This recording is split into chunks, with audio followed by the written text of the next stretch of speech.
আইবুড়ো ভাত খাওয়ার কিন্তু এটা একটা অ্যাডভান্টেজ। হ্যাঁ, বেশ লাইমলাইটে থাকা যায়।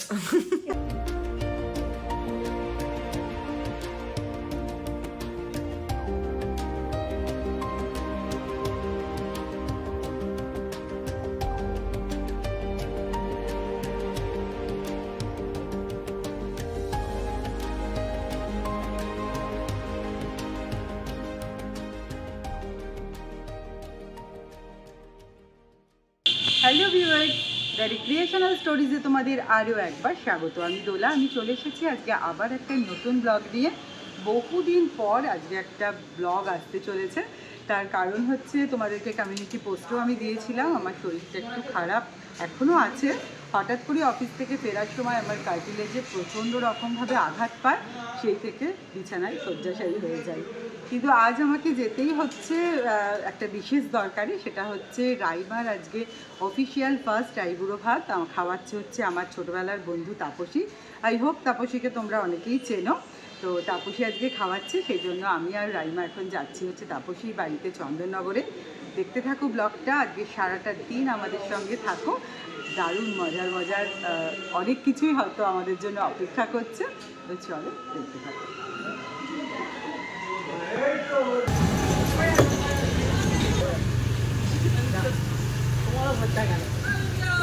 আমরা তো চলে এলাম ফাইনালি। অনেক কষ্ট করে এসছে, পায়ে প্রচুর ব্যথা, শরীর খুব খারাপ, তার মধ্যেও যে এসছে এটাই অনেক ধন্যবাদ ওকে।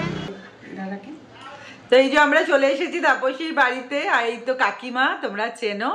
এখন নাতনি আদর করছে আর নাতনি আদর খাচ্ছেও। আমার নাতনি এসেছে আজকে আইবুড়ো ভাত, মেয়ে এসছে, আমার খুব আনন্দ। আরেক মেয়ে নাতনি আসতে পারেনি, জামাই আসতে পারেনি, মনটা ওইদিকে খুব খারাপ। আমার ভালো লাগছে না। তার যাক গিয়ে এরা এসছে, এদের নিয়ে একটু আনন্দ করি। ঘুরতে যাব, পার্কে যাব, সিনেমা দেখতে যাব, সব জায়গায় গিয়ে নাতনি জামাইকে নিয়ে ঘুরবো। একদম, তখন নাতনিকে আর চিনবো না।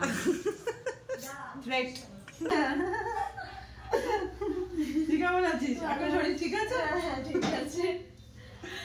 যে ভালো রেখো ওদের, দিদি আসছে। গুড্ডু আর কলেজ গিয়ে একটুখানি হ্যান্ডসাম হয়ে গেছে না? আগে ছোট ছোট হচ্ছে না, হচ্ছে না, বড়টা না হলে হবে না, ওটা হতেই হবে। ওটা হলে বুঝতে হবে যে বড় হচ্ছে।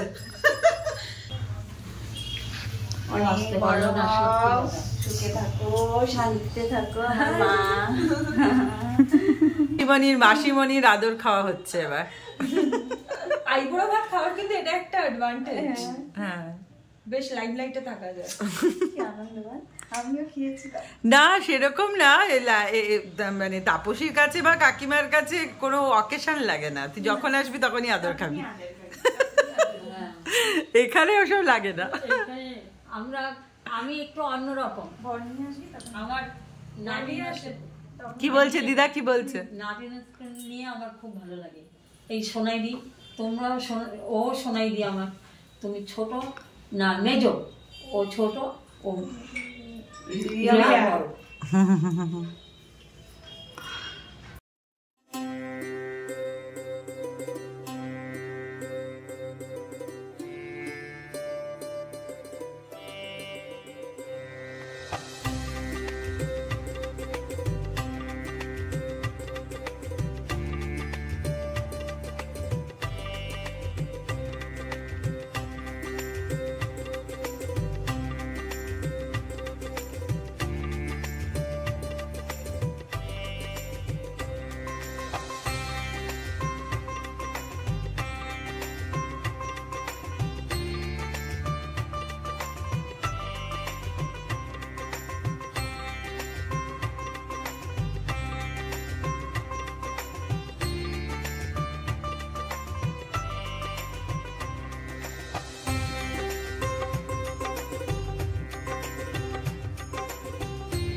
দিদির ফোনে উঠছে, দিদি পাঠাবে তো সব ছবিগুলো।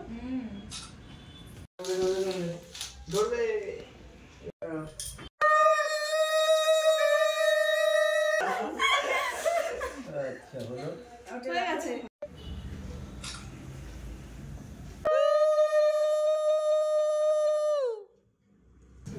সবারই পায়ে ব্যথা।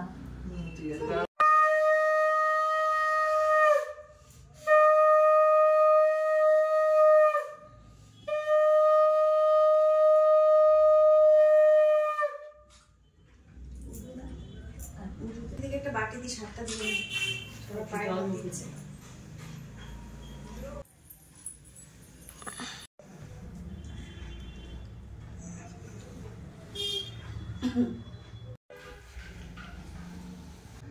জন্মদিনের গানটা ধরে থাক না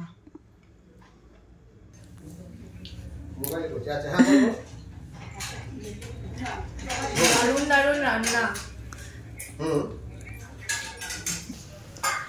রাইমা তো আইবুড়ো ভাত খেলো তোমরা দেখলেই, আর এটা হচ্ছে আমার থালা। তো এটা দেখে কি মনে হচ্ছে তোমাদের, তোমরাই দেখো।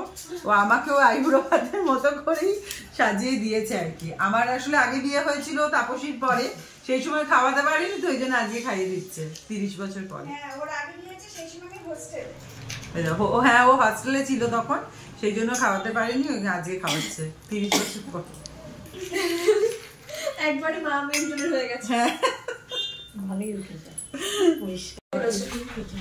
লাল শাকটা খাও, এটা পুরো না খাও, আর্ধেকটা খাও।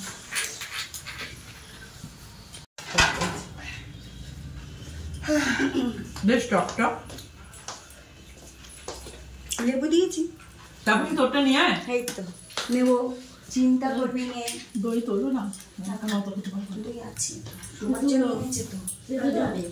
তো তাপসীর বাড়িতে এসে আজ আবার একটা নতুন বন্ধু পেলাম। বন্ধুর নাম হচ্ছে চম্পা।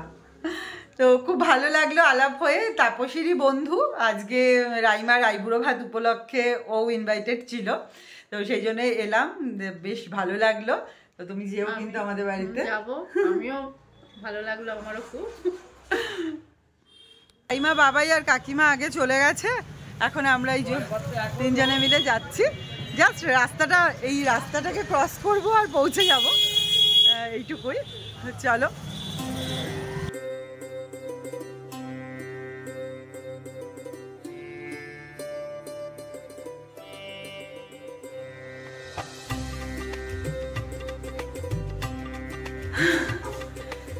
চলে এলাম কাকিমার বাড়িতে।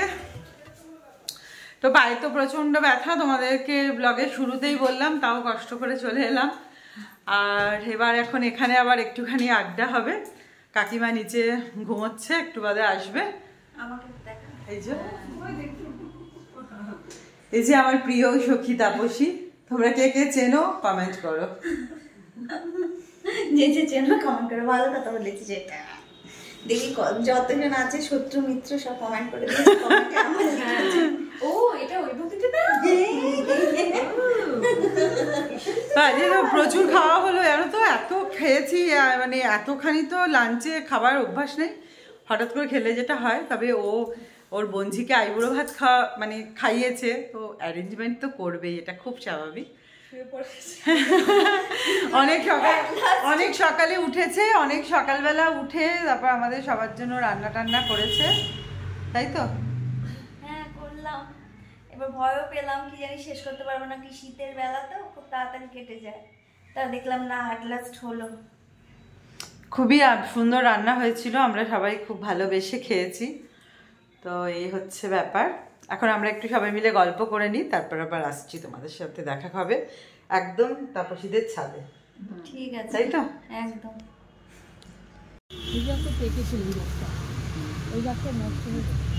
এত খেয়েছি আজকে, তো এবার পেঁপে নিয়ে যাচ্ছি এখান থেকে পেরে।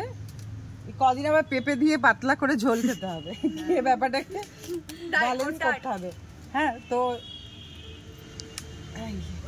পেরেছি। ওইখানটা আরেকটা বড় হয়েছে, এইটা? হ্যাঁ, ধর তো একটু বাবা, এটা তো হচ্ছে না, স্টেশনের দিকে আছে। এই সাইডে আসো। পড়ে যাস না কিন্তু আবার খেতে গিয়ে। হয়ে গেল তাহলে। এটা তো এটা তো ভাঙে ইয়ে হয়ে গেল। ব্যাস এখানে এসেও পাকা পাতা ছাড়াচ্ছে। এটা বড় আছে। দুটো। আর এইটাকে আমি পাচ্ছি না, কারণ এটা হচ্ছে এইটা চাপে পড়ে আছে। এটা এক্সপেরিয়েন্সড হ্যান্ড চাই। এক্স্যাক্টলি। কোনটা? ওই যে ওইটা মানে গাছের ডালটার চাপে, আবার ছোট ইয়েগুলোর প্রেসারে পুরো হয়ে যাবে, ও ধরলে ঘোরালেই হয়ে যাবে। ওগুলো কেড়ে ফেলবো না, গাছ নষ্ট হয়ে যাবে।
সকাল থেকে ভীষণ মজা হলো। বেশ কয়েকদিন তো বাড়িতেই ছিলাম শরীর খারাপ নিয়ে, আজকে অনেক দিন পর বাড়ি থেকে বেরোলাম। আর এখানে এলে তো আমার সবসময় ভালো লাগে, ছোটোবেলা থেকেই। তো আজকে আরও একবার ভীষণ ভালো লাগলো। আর খুব ভালো করে খেলাম, সবাই মিলে ভীষণ মজা করলাম, গল্প করলাম, এটা খুব ভালো লাগলো। আশা করছি তোমাদেরও এই ব্লগটা খুব ভালো লাগলো। যদি ভালো লাগে তাহলে ছেড়ে যাবার আগে একটা লাইক করো, কমেন্ট করো, আর অবশ্যই সাবস্ক্রাইব করো আমার চ্যানেলটা, কারণ এরপর থেকে আরও দারুণ দারুণ ব্লগ আসতে চলেছে। এরপরে একটু চা খেয়ে আমরা বেরিয়ে পড়লাম বাড়ির উদ্দেশ্যে, তাপসী, আমি আর রাইমা। তবে তাপসী আমার বাড়ি যাচ্ছে না, তাপসীকে আমি ড্রপ করে দিলাম চন্দননগরে রবীন্দ্র ভবনে। সেখানে তাপসী আর বাবনদার একটা প্রোগ্রাম আছে। আর তাপসী যখন বলল আমাকে ড্রপ করে দিতে রবীন্দ্র ভবনে, তখন আমার মনে হলো যে এই উদ্দেশ্যে চন্দননগর স্ট্র্যান্ডের ওপর দিয়ে আর একবার যাওয়া যাবে। এই চন্দননগর স্ট্র্যান্ড রাইমা, আমার, তাপসীর সবার কাছেই ভীষণ প্রিয় একটা জায়গা, কারণ আমাদের স্কুল এই চন্দননগর স্ট্র্যান্ডের একদম পার্শ্ববর্তী। তাই ছোটোবেলা থেকেই এই স্ট্র্যান্ডের আকর্ষণ কিন্তু আমাদের কাছে অমোঘ। আজকের মতো আমি ব্লগ থেকে এখানেই বিদায় নিচ্ছি। দেখা হবে খুব শিগগিরই আবার কোনো একটা সুন্দর ব্লগের সাথে। ততক্ষণ পর্যন্ত তোমরা সকলে খুব ভালো থেকো, সুস্থ থেকো, আর সবাই সবাইকে ভালোবাসার বাঁধনে বেঁধে রেখো, কারণ আমরা প্রত্যেকেই জানি প্রতিটা আগামীকালই আমাদের কাছে অজানা। আজকের মতো টাটা।